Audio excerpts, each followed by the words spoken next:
Hello. Let's see how this background got messed up, doesn't it?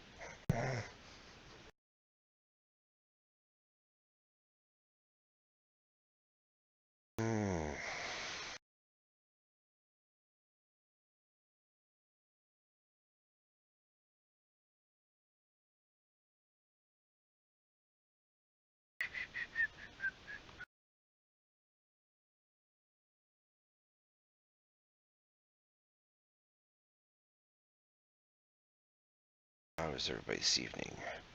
Lots of stuff going on. Wonder what happened with the court case today. Very great.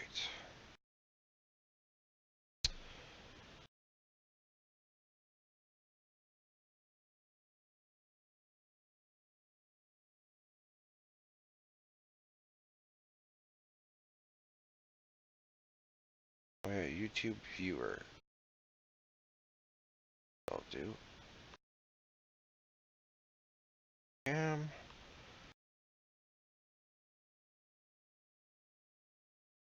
And select. I don't want that one. YouTube. Screen cap. This one. This one. Head source. Screen capture. Window capture. Tab.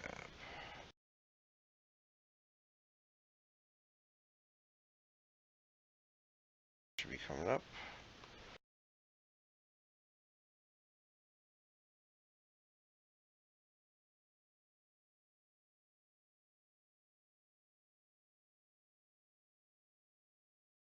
Stop exclusive window capture.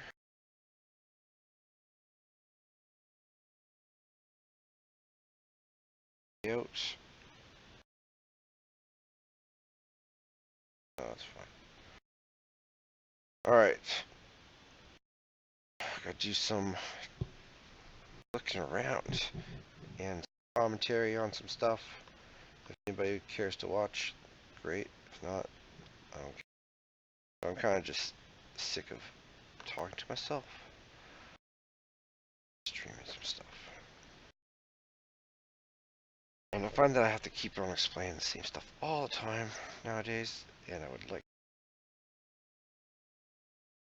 make it a little bit easier to tell people en masse about a couple things and help them out and learn some stuff together. And I'm not going to be on very long right now because I'm pretty tired, but some research. What I want to do. I'm going to like really absorb lambda calculus from the beginning. I'm going to see if I can calculate, if I can find like anything about church. And it's been a while since I looked up anything. Did I do a computer file? Well, it's not that bad. I like this one too, actually.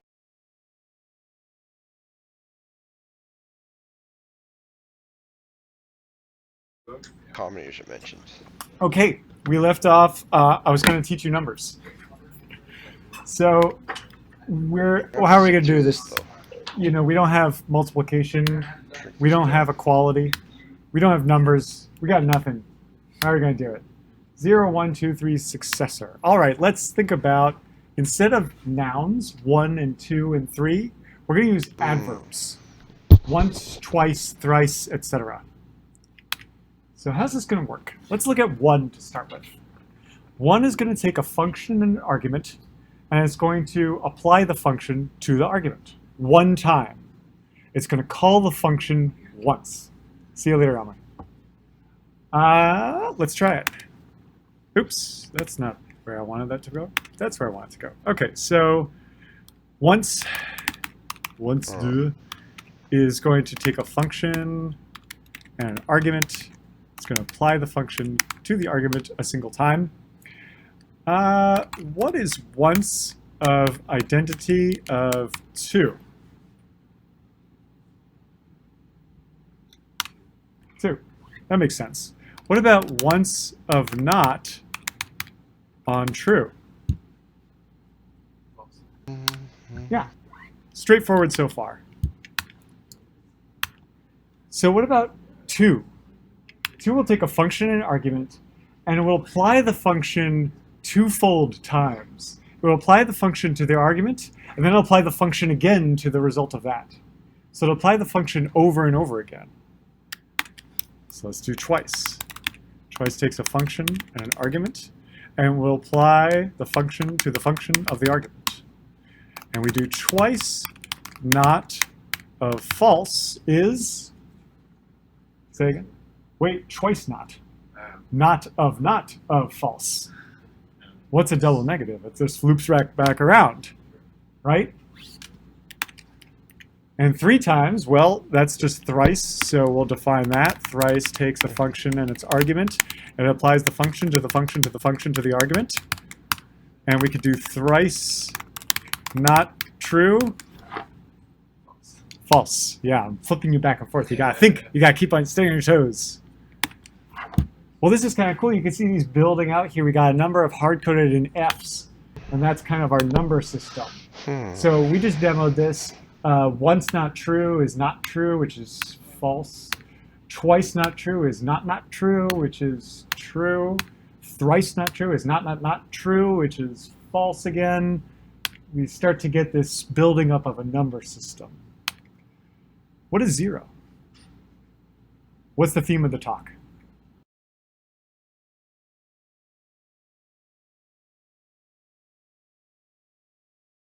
On this side. Let's go on this side. No, where's the other one? Pod. Go to app. Shoot.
Building.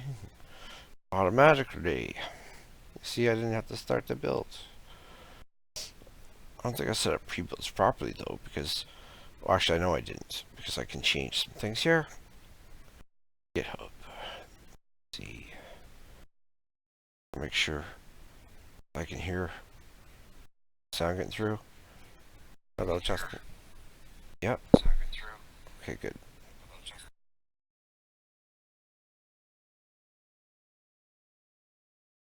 Alright, let's see.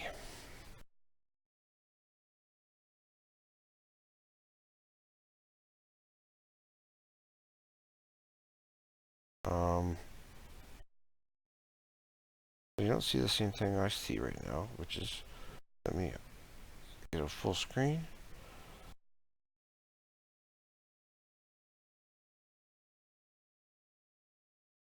And, oh, I know why. Okay, sorry.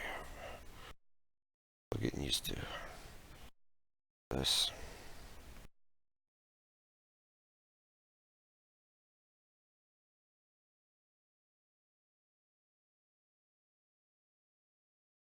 Well, switch over. I don't need this one.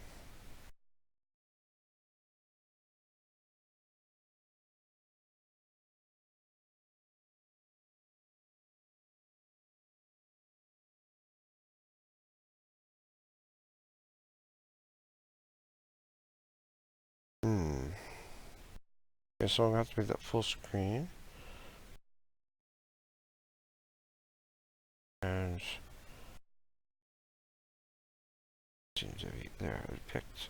Okay, so it understood when I switched. Windows automatically. Full screen.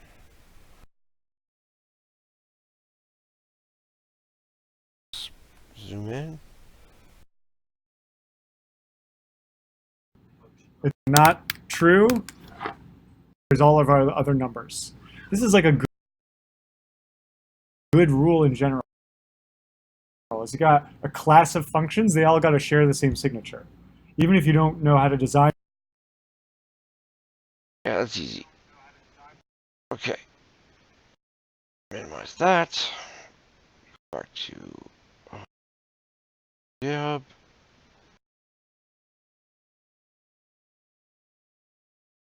Not showing? Nope.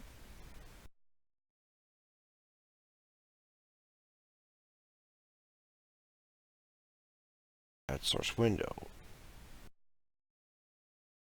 Add source. Screen capture. Window capture. There it is. Bitcoin SV master. Scale it out. Scale it up.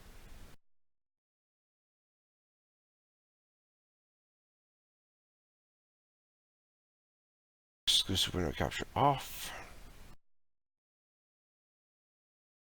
Yes.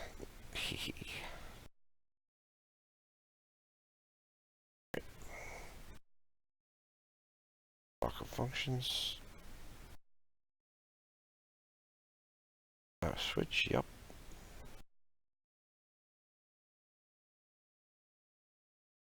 View for a sec, and then sign to GitHub to continue.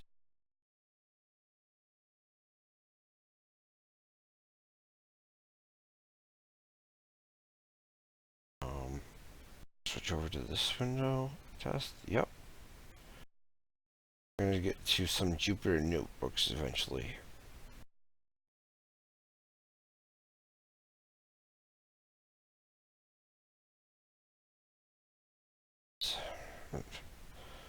Watch it. Okay. So, welcome. Access a lesson one. Fast forward. Fast forward. So, the basic idea is that your Jupyter notebook has prose in it. Yeah. How many people have used Python? Literal programming or whatever, fluent So programming. nearly What all do they of call you. it? That's great. No, not fluent. If you haven't used Python, that's totally okay. Literate programming? Right? It's a pretty easy language to pick up. But if you haven't used Python, this will feel a little bit more intimidating because the code that you're seeing will be unfamiliar to you. Yes, Rachel? I was going to say, for people in the room, it's okay if they don't. Jupyter notebook. Oh, yeah. No, because I'm trying to keep them separate. Yeah. Okay, well, now that we're here, I'll edit this bit out. So, as I say, there are things like this where people in the room, in person, this is one of those bits where it's like, this is really for the MOOC audience, not for you. I think this will be the only time like this. Oh. Is yeah, that's what I want. back after this. I just want the repo. Where is it? Oh, past it. For a data scientist. Okay. Find the GitHub. Oh. Search transcript.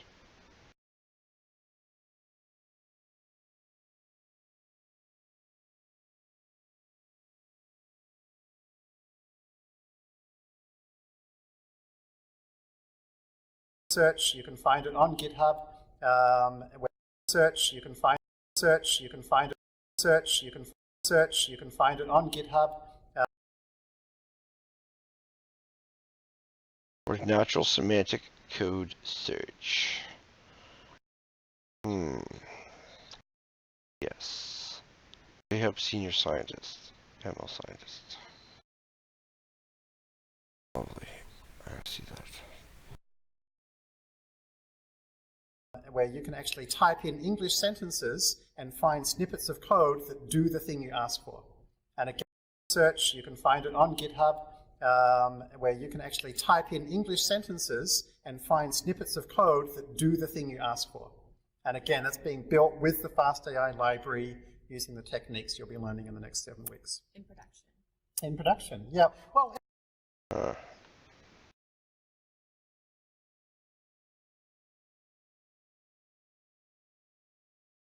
Fast AI library.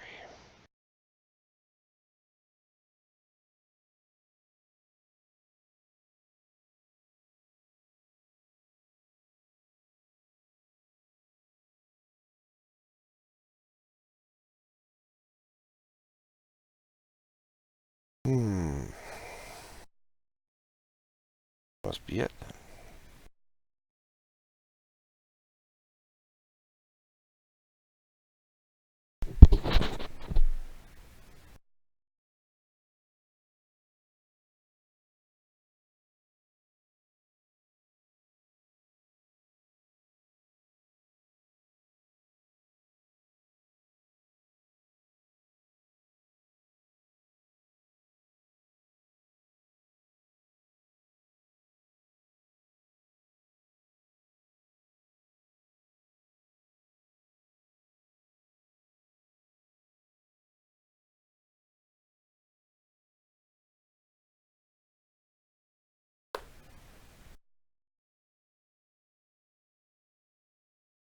That's what we're going to need to do.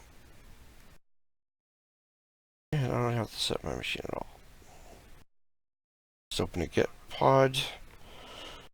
Let's see. Might have to do some configuration initially, but once I, oh, I should fork this first. I forgot. I might have to make changes to it.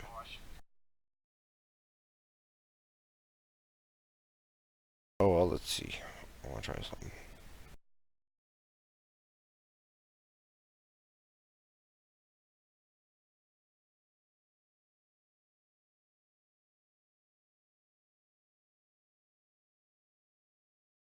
I think at this stage it's part of their experiments platforms. So I'll skip ahead to, like, actual tasks. welcome back to lesson 3.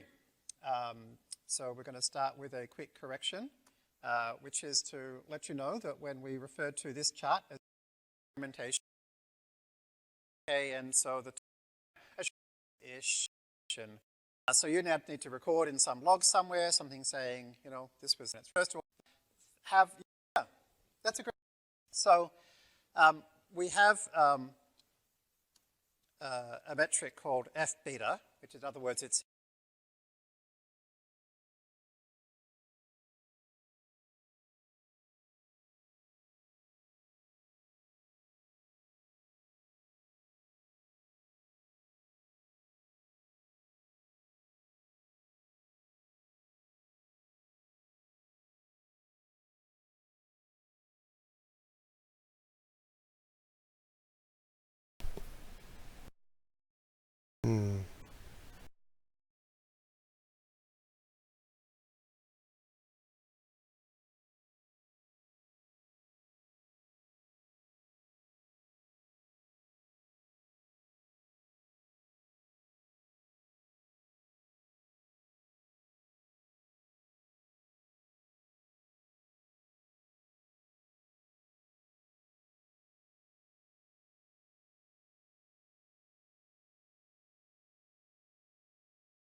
More subscribed? Huh.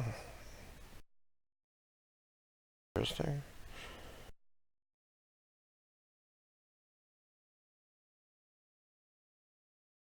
Training techniques.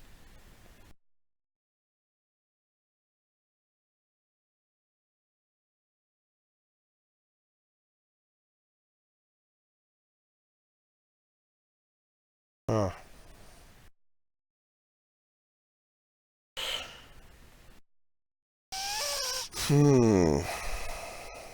Interesting. Even though today we're kind of going to focus on a small number of lines of code to do a particular thing, which is image classification, and we're not learning much math or theory or whatever, over these 7 weeks, and then part 2, another 7 weeks, we're going to go deeper and deeper and deeper. And so where can that take you? I want to give you some examples. That there is Sarah Hooker. She did our first course a couple of years ago. Her background was economics. Didn't have a background in coding, math, computer science. I think she started learning to code 2 years before she took our course. She helped develop something at, she started a nonprofit called Delta Analytics. They helped build this amazing system where they attached old mobile phones to trees in the Kenyan rainforests and used it to listen for chainsaw noises, and then they used deep learning to figure out when there was a chainsaw being used, and then they had a system set up to alert rangers to go out and stop illegal deforestation in the rainforests. So that was something that she was doing while she was in the course as part of her kind of class projects. What's she doing now? She is now a Google Brain researcher, which I guess is one of the top, if not the top place to do deep learning. She's just been publishing some papers. Now she is going to Africa to set up Google Brain's first deep learning AI research center in Africa. Now I'll say, like, she worked her ass off. You know, she really, really invested in this course, not just doing all of the assignments, but also going out and reading Ian Goodfellow's book and doing lots of other things. But it really shows where somebody who has no computer science or math background at all can be now one of the world's top deep learning researchers and doing very valuable work. Another example from our most recent course, Christine Hein. She is now at OpenAI. And you can find her post and actually listen to her music samples she actually built something to do automatically create chamber music compositions that you can play and you can listen to online. And so, again, is her background math and computer science? Actually, that's her there, classical pianist. Control now, F I will say she's not not your average classical pianist. She's a classical pianist who also has a master's in medical research from Stanford and studied neuroscience and was a high-performance computing expert at D.E. Shaw and was valedictorian at Princeton. Anyway, she, you know, very annoying person, good at everything she does. But, you know, I think it's really cool to see how a kind of a domain expert, in this case the domain of playing piano, can go through the Fast AI course and come out the other end at, I guess OpenAI would be, you know, of the 3 top research institutes, Google Brain and OpenAI would be 2 of them, probably along with the... Lost my interestingly, connection. actually, one of our other students, or I should say alumni of the course, recently interviewed her for a blog post series he's doing on top AI researchers, and she said one of the most important pieces of advice she got was from me, and she said the piece of advice was pick one project, do it really well, make it fantastic. He's just blabbing a lot. Okay, so that was the piece of advice she found the most useful. It's not a lecture, We're going this to be is talking chat. a lot about you doing projects and making them fantastic during this course. Having said that, I don't really... Hurry up. TensorFlow, blah, blah, blah, blah, blah. I'm going to mess with TensorFlow too. Let's see, soon. Very soon.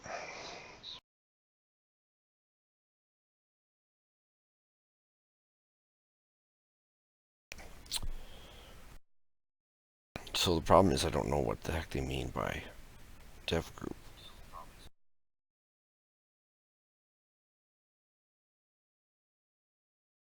offline again.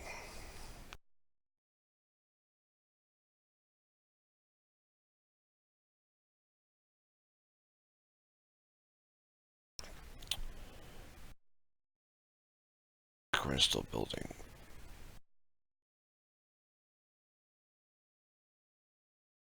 It's my comp file.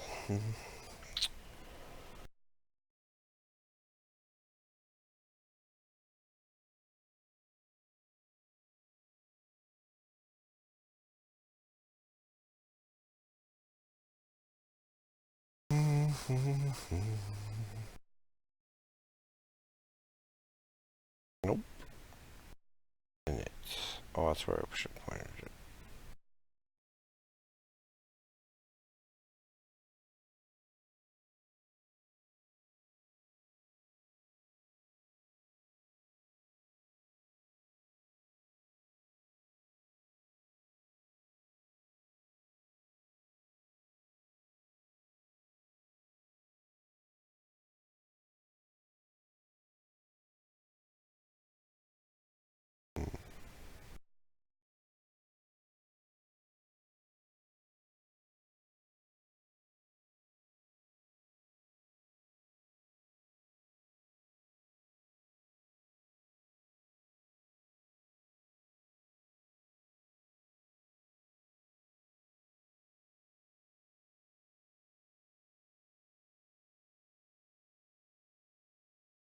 Doesn't look like it's doing anything. Shit. Mission denied. One of my changes didn't stick.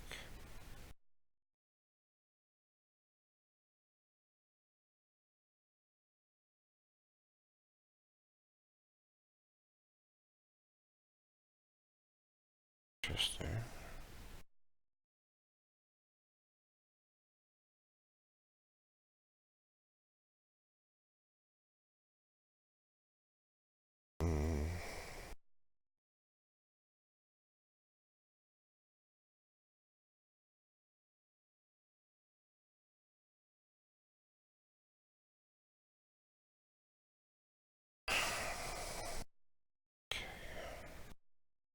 Run this again.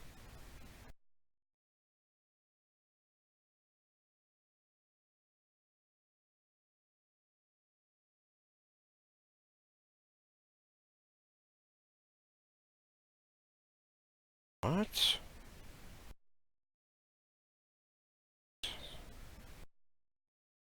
Losing our files. Oh, it's dots.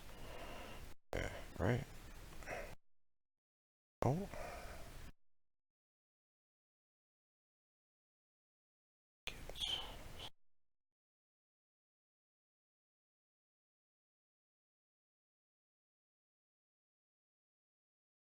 Really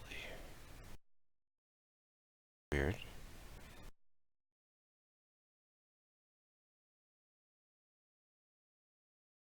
Oh, it's not there.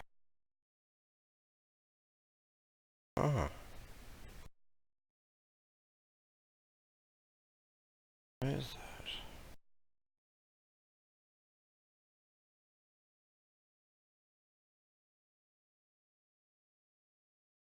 Interesting.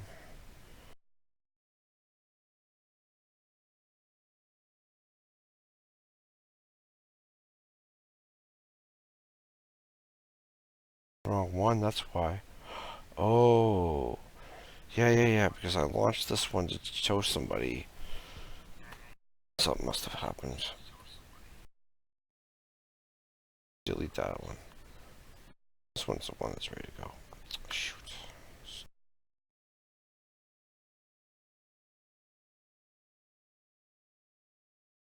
Alright.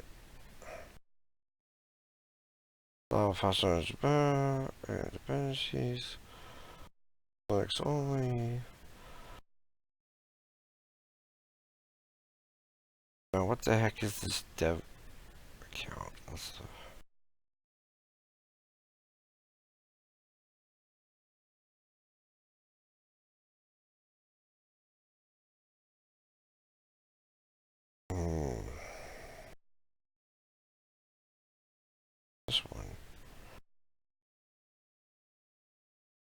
this first.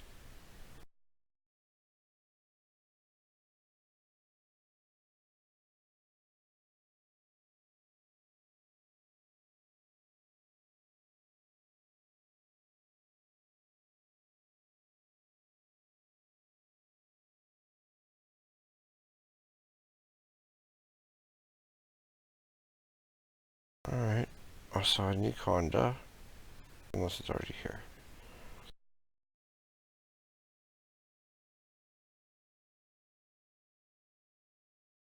Okay. Let's check. Nope. I need do you pull it down? Where do you get it? Should also install the corresponding packages.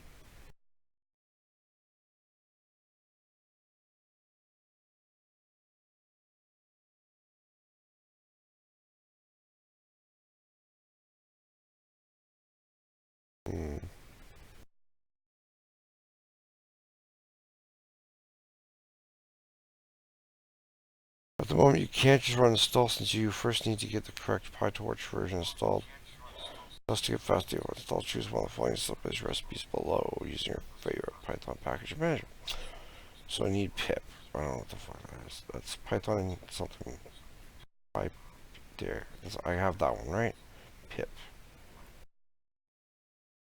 Yes. I don't have condo. Pip. Oh. Condo. Should I? No. I want a developer install though.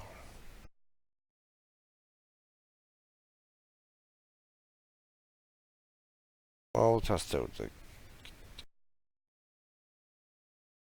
Doesn't say skip to developer instructions.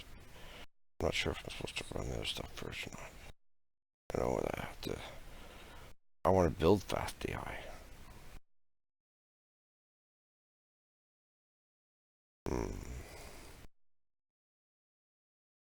Explore. Docs.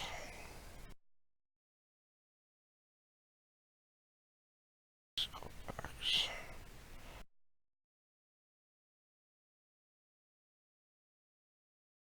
So tired.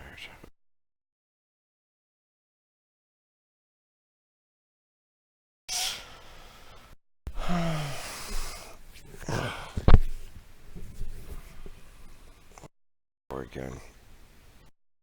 Got what I was doing. I'm so beat. Oh yeah.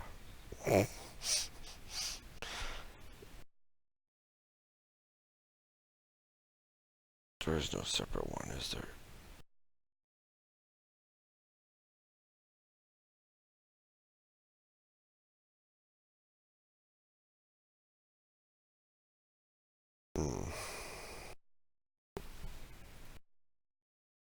Not installed though, right? No. So I have to go. Worst things happens is that it won't work.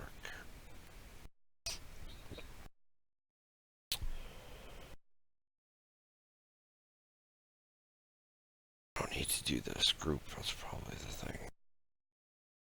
Just ignore the group.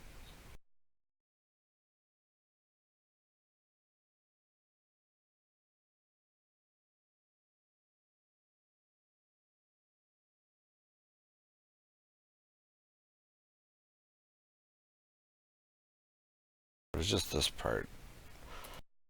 So let's be it. Install something. Dash E. Local project paths or VCS project URL. What the hell's? Oh, that wasn't helpful. Why didn't they just put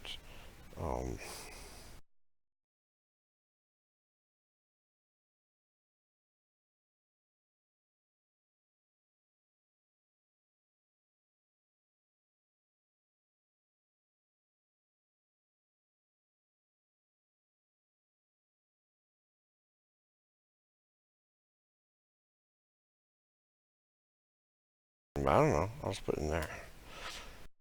Application. Either that should be a path to local project. Oh yeah, well that's what I meant. Sorry. Here.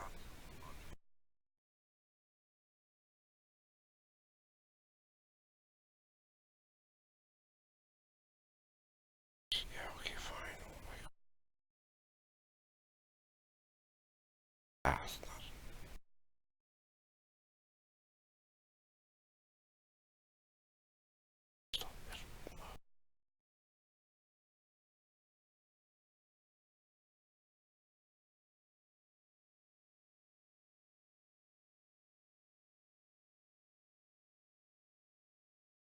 There should either be a path to a project or recess you are beginning with.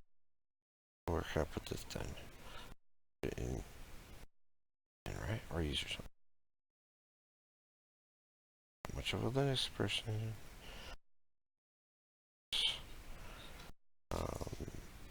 User.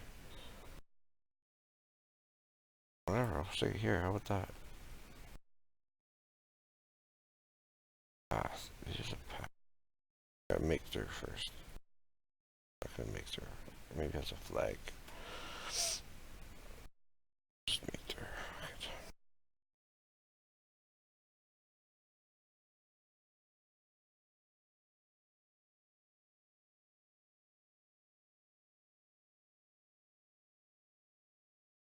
Oh, okay, how about make through.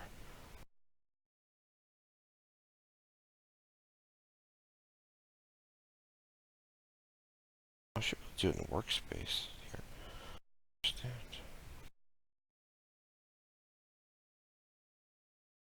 That works. Alright, fine, I'll do that. So stupid every time I figure out something, you know what I mean? Not root dev, it's like here. Dev, so why doesn't it go?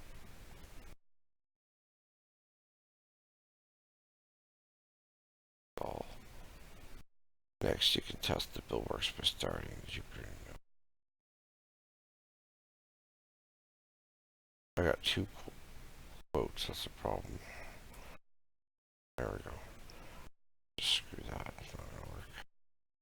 There needs to be a path to a local project. I don't know what a path to a local project looks like.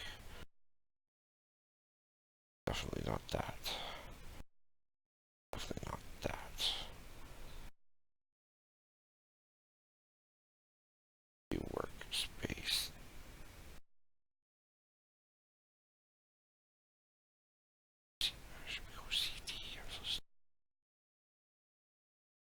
Alright, I'm going to bed. I'm too tired, really, like literally. Oh my god.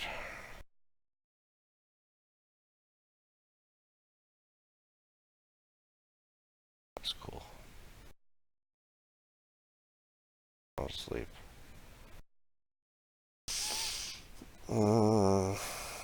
I'll fall asleep with this guy. I want to like follow something a lot more boring, like a documentary. Documentary. I don't want like I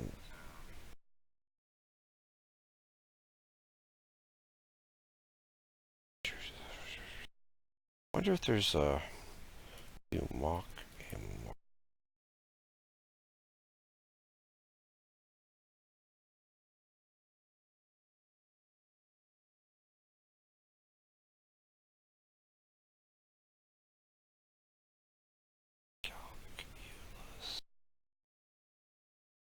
this one. There's only one. Star Academy. Gabriel.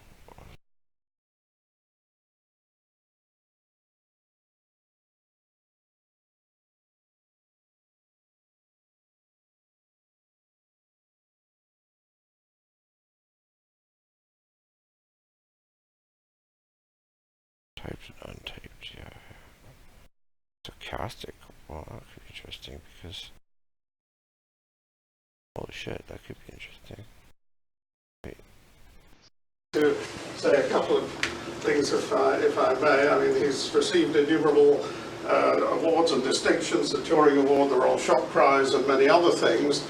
But over and above that, if we think of the whole field of logic in computer science, it's pretty hard to imagine it as the thriving field of research that it is today without Dana's seminal and fundamental contributions, in particular to the logic and semantics area of his work on domain theory and denotational semantics. Beyond those technical contributions, Dana has connected the whole field with the great traditions of mathematical logic, which he's also made, of course, huge contributions.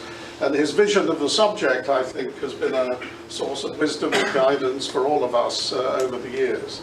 So I think it's very fitting that he should give the opening lecture of this boot camp and indeed of this program. So Dana, please begin with. Institute, and the Simons Institute is incredibly lucky to have this building. I was on the faculty here when it was originally built for Calvin, the Nobel Prize winner. He wanted a round church's lambda calculus, and here's a notation, standard notation that I'm using, lambda abstraction, and then you have some formula in here with a variable there, and alpha conversion means alphabetic conversion there. Curry's name for it means it doesn't matter which bound variable you use, but of course you have to be careful about free and bound variables, and for computer science applications there's been a big development in nominal logics for other handling of bound variables. Would be interesting to discuss, but I'm going to be very informal today about doing it. Now the key thing about lambda calculus is, of course, if you form a lambda abstraction here that's supposed to be the name of the function that does whatever you said it was supposed to be doing, then if you apply that function to an argument, you better get the answer you were supposed to get out of it, and so you assume that axiomatically. Again, beta conversion is Curry's name for it. And the reason that it's called beta conversion is that beta is the second letter of the Greek alphabet. There is no metaphysical explanation for beta. For lambda, I once asked John Addison, Church's son-in-law, do you know why Church used lambda for lambda abstraction? He said, no, I don't. I'll write to my father-in-law and ask him. So he wrote a postcard. Dear Professor Church, John always referred to his father-in-law as Professor Church. Dear Professor Church, Russell had the iota operator and Hilbert had the epsilon operator. Why did you choose lambda for your operator? There are various stories floating around about how it came, but Church just annotated the postcard and put it in an envelope and sent it back. And his complete annotation was, eeny, meeny, miny, mo. There is no metaphysical significance to choice of the lambda. Some people think it's a circumflex that got transformed there, but I don't believe that story. I don't use the eta conversion here. Eta here, of course, stands for extensionality, and they think of this as extensionality. It's too strong. It says everything is a function. Everything is a function. It's a little bit strong, and I don't assume that axiom here. Now, here's the model using enumeration operators. So in order to build up this model, you have the following ingredients. You have the integers, and we have a small amount of Gödel numbering on the integers. So every positive integer is uniquely factorable into an even part and an odd part there. And so that means every positive integer can stand for an ordered pair of the two components there. Of course, this is a rather wasteful Gödel numbering because it's exponential and you can give polynomial ones. But it doesn't matter for this discussion here. We just have some Gödel numbering for ordered pairs. And then by iterating ordered pairs, and this is even more wasteful here, because it'll be exponentials, you can find Gödel numbers for finite sequences. Gödel used prime factorization, but this is a very cheap and quick way to say, oh yes, there must be some Gödel numbering for finite sequences. And I use the finite sequences also to number finite sets. Now 0, these are always non-zero things. Oh, no, except for the empty sequence. But the empty sequence, or the number 0, can also stand for the empty set. And if you do this,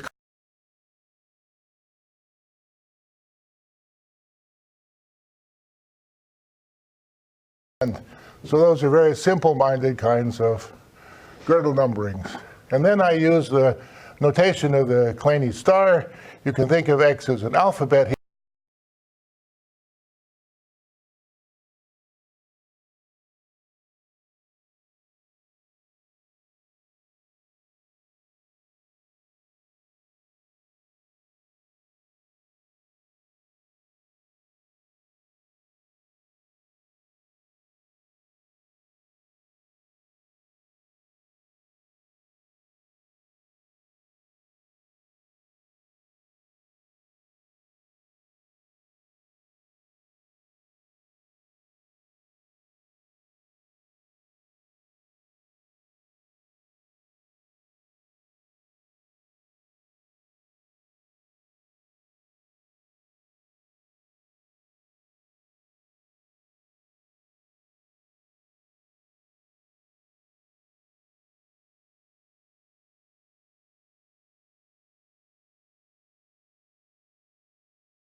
It's a topological space in two familiar ways.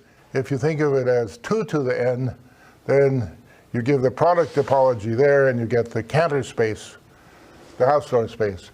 I'm using the weak topology here of positive information here, where I only use, so to speak, half of the Cantor space topology there. You could think of this as sometimes you introduce the Sierpinski space, which is a 2-element space that has one open point and one closed point.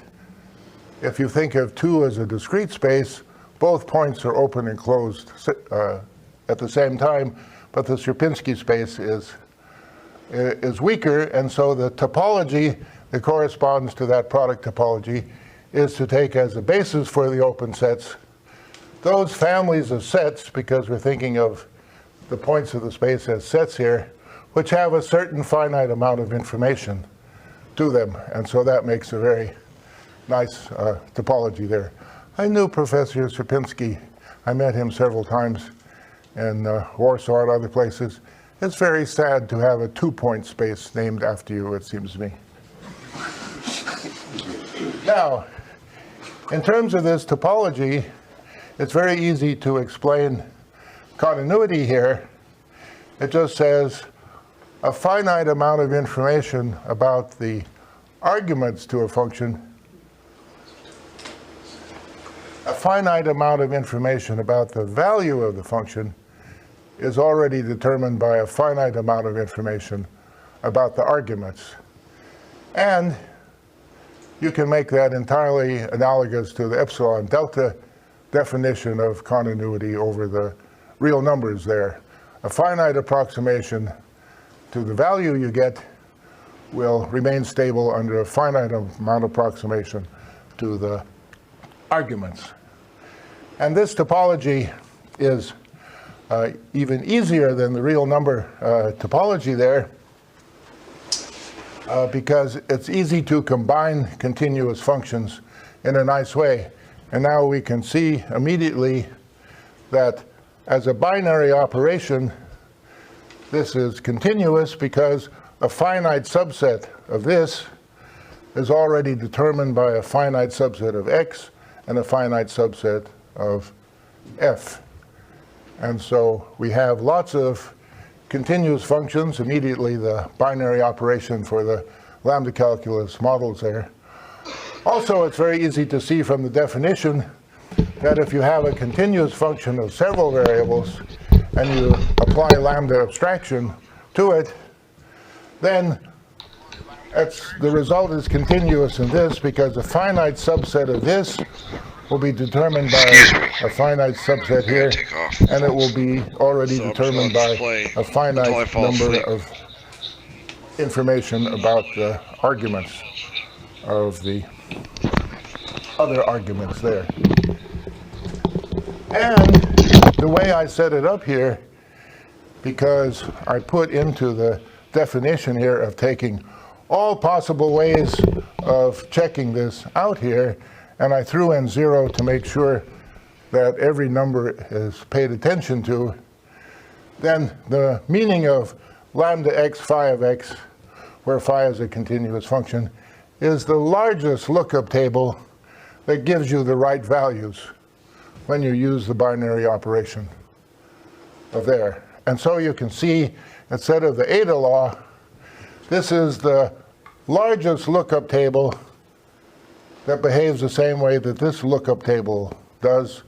You can have very succinct lookup tables that give you a function there, but the way lambda is defined in this model, this is the largest table that will give you the right answers there. And so it's very easy to, once you see how the role of continuity here, it's very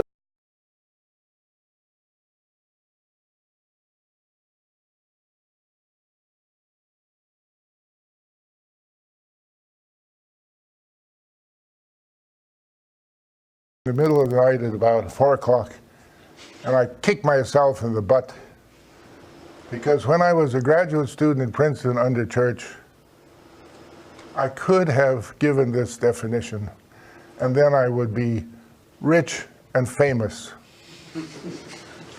I don't care so much about rich.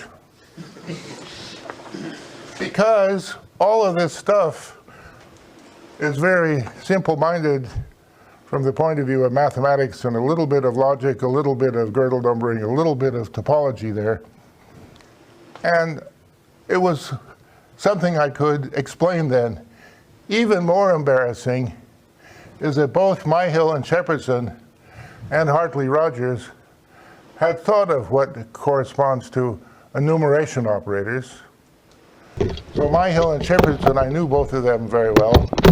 They thought about defining partial functionals on partial functions. You remember Kleini's big advance was Gödel only used total functions, but Kleini realized that since a recursion needn't complete its answer, there it's much better to use partial functions in defining recursive function theory. And so Myhill and Shepardson said, good, let's think about operators on those, functionals on those. And in their paper, they say, wow. No, they didn't exactly say wow. But in effect, they say, look at all the cool, no, they didn't say cool. Look at all the operators we can define. They defined lambda abstraction for partial functionals so that you could get lots of partial functionals. On the other hand, with his student Friedberg, who solved the post problem, Rogers in his lectures at MIT was trying to explain degree theory, and he thought a Turing calculation has to use both positive and negative information about the input for assessing degrees. And so Rogers thought that just using positive information about it would give an easier theory of degrees. And so they introduced the idea of enumeration operators, and it's the definition I've given for f of x is word for word practically what's in Hartley-Rogers' book, except for the choice of Gödel numbers there. Here's a strange thing. Both of them had good definitions. Neither group said, well, what's the algebra of these operators? They could have discovered lambda calculus just from the work that they had done there, but they didn't think in those terms. So that's why I kick myself every once in a while. Now here are some easy properties that you can get. Then instead of the eta rule of extensionality, we have a better kind of extensionality here. It says one lookup table is contained in another lookup table if and only if pointwise the first function is less than or equal to the second function. And in fact, this lambda abstraction preserves meet and join, union and intersection. Here it's a lattice theoretic morphism because the function space is not exactly the same as the power set. The function space is a retract of the power set, and it has nice lattice theoretic properties there, and it's very easy to prove a number of them from these definitions. And of course, from the point of view of computability, is we can now give a definition of a computable continuous operator on the power set of the integers there, because when you lambda abstract on all the variables, so you make the full lookup table that gives you the total structure of the continuous function on all of its variables, if that lookup table is recursively enumerable, then that's a good idea of a computable operator. And we can do more computations there if we think of how to get recursive definitions. You can check quite easily from the definitions that lambda terms always define computable operators. If you just take pure lambda terms that have lambda and application as the only components, then they will be computable. But even better, you can do a recursion by getting a fixed point of a continuous operator. It's quite easy lattice theoretically to show that every monotone operator has a least fixed point, and every continuous operator has an even more economical fixed point. But in terms of the model, Curry's paradoxical combinator here by using self-application gives you a formula in the lambda calculus for the least fixed point. And it's quite easy to prove that that is a fixed point, of course, just from the rules of lambda calculus. But because I set up the Gödel numbering to be well-founded numbering, namely the Gödel number of a finite structure is always larger than the Gödel numbers of the parts of it, that well-foundedness allows you to give a proof that this is in fact the least fixed point operator. And of course it follows that fixed points of computable operators are also computable. And we can push this a little bit further here of seeing how computable things arise by just taking the arithmetic combinators on the power set here. We just promote successor, predecessor, and test for 0 up one level here to the sets of integers here by those obvious definitions. And then lambda calculus, together with the arithmetic combinators, give you a notation, a functional programming language that will give you every computable continuous function. And we can even do it by setting up Gödel numbers for the combinations here. And this is just a sketch here. You can control continuous functions so that they're really determined by what they do to singletons, and then the continuous function on a whole set is just the union of all the values on the singletons there. And it's quite easy to set this up with lambda calculus definitions. So Curry showed us that his combinators K and S give you all lambda definable things. So if you combine Curry's combinators with the arithmetic combinators and just apply them one to the other over and over again, so we can use Gödel numbers here, and we just keep applying one to the other. That'll take all the possible combinations there, and so you get every that can be defined recursively, and you can cook up a lambda term with arithmetic combinators that do the recursion to define V there. And moreover, the range of V on the singletons is a whole collection of recursively enumerable sets. This is exactly the analog of the universal Turing machine. What I'm using is Gödel numbers of lambda expressions, and so it's just like the universal Turing machine, except it's using the mechanism of enumeration operators.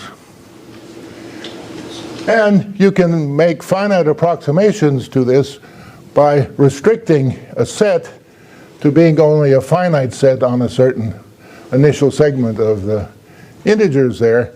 It's quite easy to see from the definitions of application, for example, that a finite operator applied to a finite set has a finite value there because there are only finitely many combinations you need to look through there. So you stay within the realm of finite sets. But this is a kind of space complexity here. As you increase the size of Gödel numbers that you're allowed to use, you get more results. You don't cancel any results, you just get more results. And in the limit, you get everything that you need out of there. And in fact, checking things on a finite range is recursive. So you get an analysis of the recursion that's needed there. And you can just apply Rosser's trick to giving recursively inseparable sets here. These are, you do a self-application, and everything is finite here, and so all of this is recursive. And so you say the zero lovers are the things that get to the answer 0 before they ever get to the answer 1. And then the disjoint set there is you get to the answer 1 before you get to the answer 0.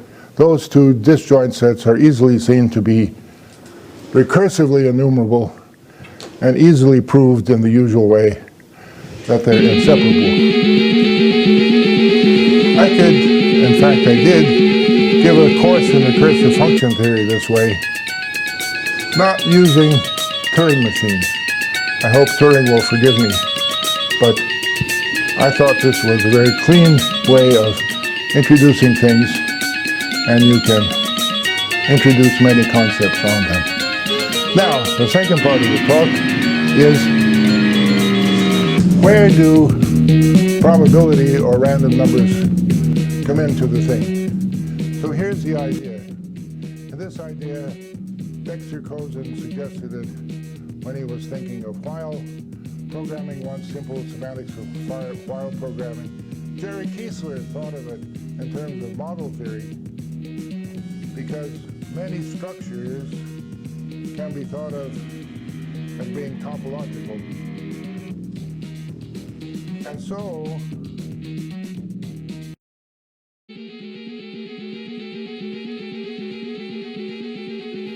using the topology there, you say that a random variable is just parameterized, say, by the unit interval. We take a standard sample space from probability theory. A random variable is just a parameterized family of sets of integers such that under the topology on power set of n, the inverse image of open sets is always measurable. That's exactly the definition we give for real-valued random variables. There we use the topological space of the reals. Here I'm using the topological space of the power set of integers. And you can apply that to lots of other structures too, where a closely associated topology is available there on the, like the power set of n there. And so that's a really completely standard definition, and it's quite easy to prove that the random variables form a model for the lambda calculus on real variables, sums and products of real variables, random variables, real-valued random variables, sums and products of real-valued random variables are again random variables according to the definition, because sum and product is a continuous function, and you get nice measure theoretic properties out of the property of continuity there. Of course, there are discontinuous functions that preserve things too, but plus and times are continuous, and so sums and products of random, real-valued random variables are random variables. Okay, all the lambda things here, because of the continuity principles here, all the lambda things mean that you can take the combinators, apply it to random variables, and the result is a random variable. The random variables are an expansion of the power set for having families of sets, and you think of it as thinking with some probability that you want.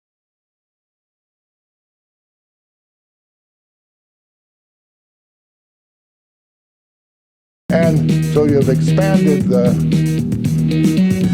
model to random variables. Now, for further thinking about this, and I hope there'll be time for some sessions where we can have a reading group or something to go over things there. It's even better if you expand from the classical definition of random variables to having more logic in the thing there by thinking of having a Boolean valued logic where the truth values are chosen from the measurable sets modulo sets of measure zero. That's a very fine, complete Boolean algebra. And so you do Boolean valued logic with the measure algebra, and that's the same as introducing random variables that are easy to explain when the definitions are set out. And now what I want to do is to think about a random algorithm here. Well, that reminds me, it's a very good question. There's a lot of discussion very recently on the FOM list. Yanis Moskvakis has been asking for a very long time, what is an algorithm? You know, we give the definition of computability, but that doesn't necessarily tell you what an algorithm is. And so I ask you to go and look at the FOM list about those things there. But I'm going to show you some algorithms that can involve random things here. Now, a coin toss is just a function, a measurable function, which takes heads and tails there with probability 1/2 each, or fair coin there. And now if we introduce on the power set of n some other combinators here, which of course are computable combinators. I just give the direct definitions here, but You could give lambda definitions if you stand on your head a little bit. You can take pairs of sets of integers by taking copies on the evens and the odds. And of course, you can decode a pair that way by looking at what happens on the evens and what happens on the odds there.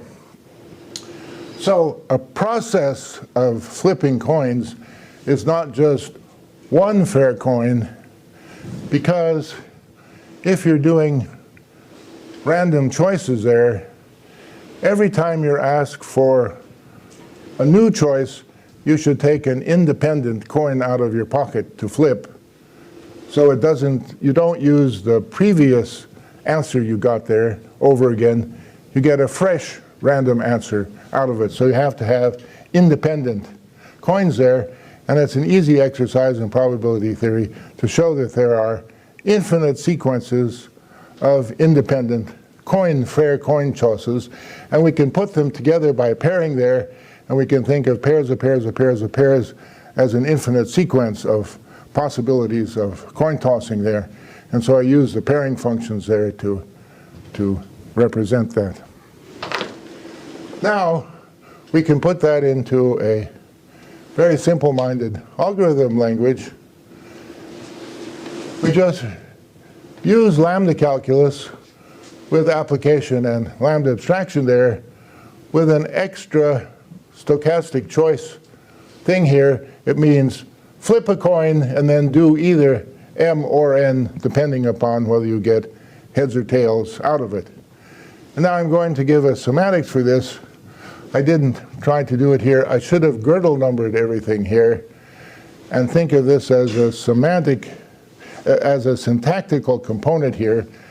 And so the semantics here is a function on syntactical things, integers, girdle numbers there, which tells you what the behavior of this program is supposed to be. Now, it depends upon an environment for the free variables, and then I do it in terms of continuation semantics here. In other words, you evaluate a little bit of the program and then pass the result on to the continuation to do the rest of the program. But in the meantime, you have to keep track of your pocket of fair coins there so that when you're asked to make a stochastic choice, you'll have a coin available out of your pocket to do it. So I haven't had any way to test this. I just wrote down these equations. I think they're pretty likely to be correct, but I would really like to discuss it more definitely here. So I'll only go over a couple of the steps here. If you're evaluating an application, it says, find out the value of the first part there of the operator that's supposed to be applied and pass that on to the continuation. And then evaluate the second term there in the environment and pass that on to the continuation. What is the continuation supposed to do? It says, oh, I had to apply one to the other, so go ahead and apply that, and now I'll know what to do for the rest of the program. So that's a standard kind of continuation passing semantics that I think is, I wrote it down correctly. Now, what about the probabilistic choice here? Well, what you do is you take the first coin and see whether it's heads or tails. If it's heads, you then evaluate the m and pass that value on to the continuation. If it's tails, you evaluate the other part and pass that on to the continuation. This will reduce to one or the other of them, depending on what the first coin does. In the meantime, you throw the first coin away and get ready to use the independent coin tossings in the future. So running a closed program means evaluating the program. In the beginning, all the variables are just set at the empty set there. Of course, you could have some starting values if you wanted there. And then what you do in passing it to the continuation is you get the final value there, you throw away the coins, and that gives you the answer here. Of course, while you're doing this evaluation, you've kept your pocket of coins available there, but in the very end, of course, they've been used up sufficiently, so you throw them away. So I think that's a correct definition. And I think I could also prove this thing, especially if I could take more advantage of Boolean valued logic. The secret is that the Lebesgue measure algebra, measurable sets, modulo sets of measure 0, is a very symmetric measure algebra. It has lots of automorphisms that are probability preserving, measure preserving automorphisms. Any two events of the same probability are related by an automorphism. So in other words, the value of the probability is the major thing there for the nature of the event. I believe I can just use standard exercises from probability to show any two systems of coin tossing are related by a automorphism of the measure algebra.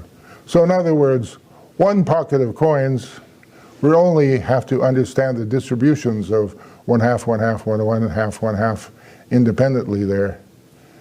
Any pocket of coins looks like any other pocket of coins under an automorphism. Therefore, if you use this semantics and get a value, say that a certain program behaves to get a certain answer with probability greater than 0.7, if that holds for one pocket of coins, it holds for every pocket of coins by the automorphism argument. I think you could turn that into a proof that says, though I use specific events and specific random variables here to implement this denotationally here, that automorphism argument shows that the operational running of a program like this gives the same answers as the denotational one there. But that needs to be worked out, and I hope someone will help me to work it out. So that's my cry for help here. I think the setup is good. It uses only generic ingredients. Generic is good for you, right? A little bit of sets, a little bit of Gödel numbering, a little bit of probability, a little bit of topology. I could teach this all at an undergraduate level, junior, senior level here. But of course, proving some things about it might take more effort than you could expect of undergraduates. But I think the setup is all there, and so that we could investigate that. So I hope we will. I'm going to say one more thing here that's completely different from this talk, but if there are a few quick questions here, I'll take some questions. Yes, please. Yes, so in denotational semantics, it's very important that it correspond to some kind of operational semantics that we understand. And I'm wondering what the denotational semantics you're proposing here corresponds to in terms of an operational picture. Okay, I think with probabilistic computations, we have a problem here. I'm using standard probability theory. When you do an operational semantics, you use pseudo-random number generators. So what is the connection, precise connection, between pseudo-randomness and real randomness? There's a basic question there. I think we can argue that because the structure of the answers, you know, just like the people are going back to Rabin and the probabilistic prime testing there, he can say, oh, well, the pseudo-random number generator is so different from the algebra that you're using for carrying out the tests there that the random number generator wouldn't be biased, and so we can really feel that the prime testing is sound. But I don't think that's a rigorous argument. So that's the big problem, I think. Please.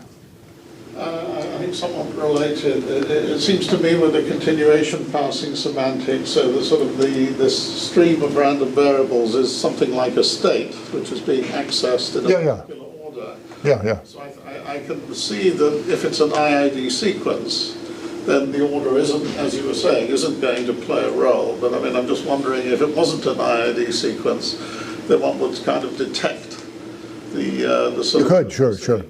operational. Because you can test your random choices there for bias. Yeah, sure. You could set up an algorithm that would say, are these coins really suitable or not? But of course, if we want to do really random things there, then we start with independent fair coins, right? But of course, other algorithms could misbehave if they're allowed to somehow test the coins for bias in some sense. Yeah. Another quick question, if I may. So if one took this Boolean valued logic perspective that you were saying, I mean, can one then see this model as sort of internally just a model of the lambda calculus in the topos you would get from this Boolean algebra? Yeah, sure. The Boolean value logic, we could think in terms of set theory too, introduce Boolean valued sets, and so we're using the Boolean valued power set with the definitions we have here. Any Boolean algebra, complete Boolean algebra, could give you a logic there, and you'll be able to verify all the axioms of lambda calculus there, because those are theorems that we can prove on the basis of very elementary set theory. Just needs a little properties of integers, induction, and a little bit of power set to think in terms of sets of integers there. It's just the beginning of set theory. And of course, various topoi. I think we could do the proofs intuitionistically as well. It's only based on positive information there, and negation doesn't come into it. So I think it holds intuitionistically as well, and in intuitionistic topos. Question? Okay, so just give me a moment here to step down. So this is a personal statement I want to make. My wife and I, who visited with Helmut in Vienna very intensively, 2 visits we had there, were devastated when we heard about his death there, and you see just at age 45. This is a good picture of Helmut. His hair was always wild, as far as I remember, and he forgot to shave as well. Now, his career was very, very active, and a very special note was when he got his PhD in Vienna, it was considered so good that the president of the country came to give him his diploma as a special recognition there.